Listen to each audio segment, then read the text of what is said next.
Hey guys, it's Callie here, and in this video I'm going to be showing you how to make your own custom textures for your clothing.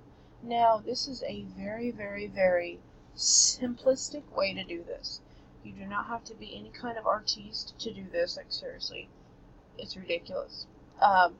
Okay, and you will have to do this to every size of every piece of mesh, most likely. Now, if you're making like all your sizes just like one color, then I guess you could make the largest, the texture for all of them.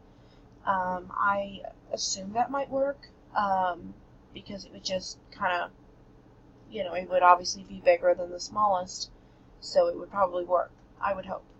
I wouldn't bet on it though, but if you're putting any kind of logo and you put the largest for the smallest, that might go funky, because there's no scaling, I don't believe, to scale it down. So anyways, I wouldn't do it. I would do it this way. So the first thing we're going to do is we are going to make sure our normals are selected in the right direction, because if you don't, then when you go to texture it, then your back will actually be facing inside, which will be bad, obviously. So we're going to have our mesh selected and press edit mode, and then go into shading UVs and click recalculate. You can do this as many times as you want and it won't screw it up. Okay, so then we're going to go back into object mode and we're going to click this little button right here, that's a little triangle, and pull it to the left. Make sure you don't pull it down or it'll like flip your screen this way or divide it. So over here we're going to go into UV image editor and make sure our mesh is selected and go into edit mode. If it's not all selected here, then click or press the letter A on your keyboard and it will select it all. Now I will tell you, if you don't see your UV on here and it is selected, scroll out like crazy and see if it's like really big. If it is, then you can click UV and go to pack islands, and what it will do, good lord, come here. What it will do is it will do this right here and pack them into this area. So what we're going to do though is go to UVs, export UV layout.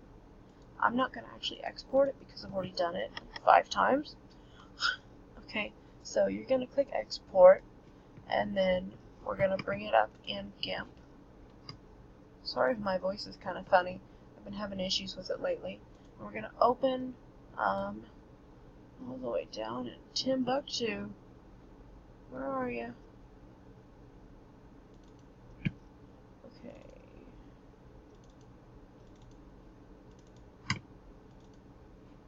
Alright. So here's our UV layout. And we're going to make it one big color. And then I'm going to put a logo on it. Now if you just wanted to make it one color, then you would stop where I will tell you.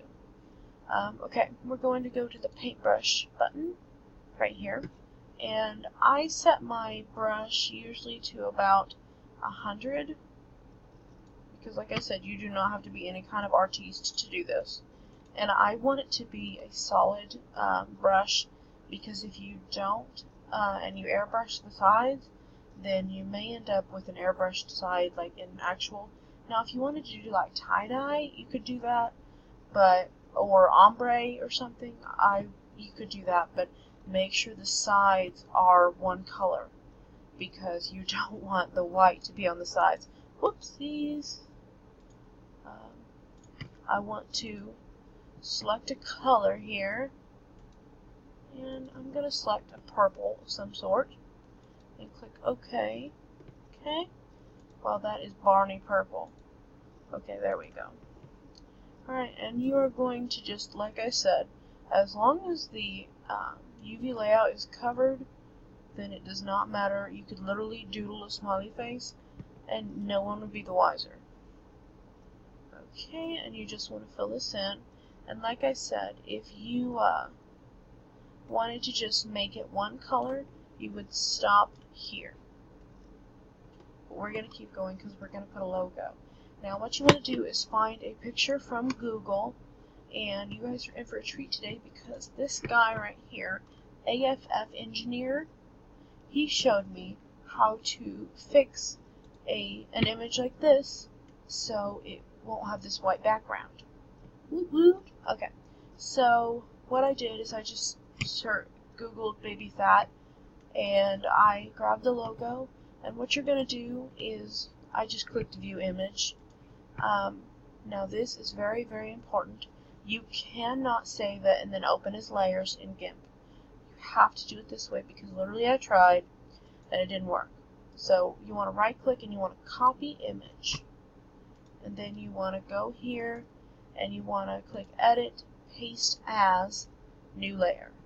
Okay, and I would suggest scaling this before you do anything to it because, well, you'll see in a minute. Okay, so let me see here. I'm gonna have it just a little bit smaller, but I want to keep it at its ratio.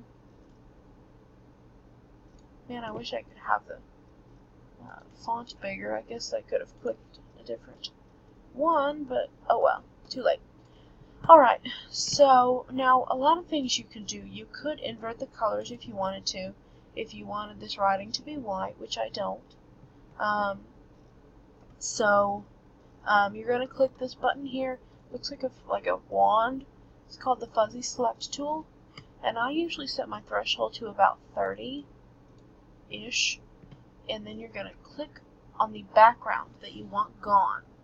Okay, and we're going to click that. And you can click delete on your keyboard, or you can right click and edit cut.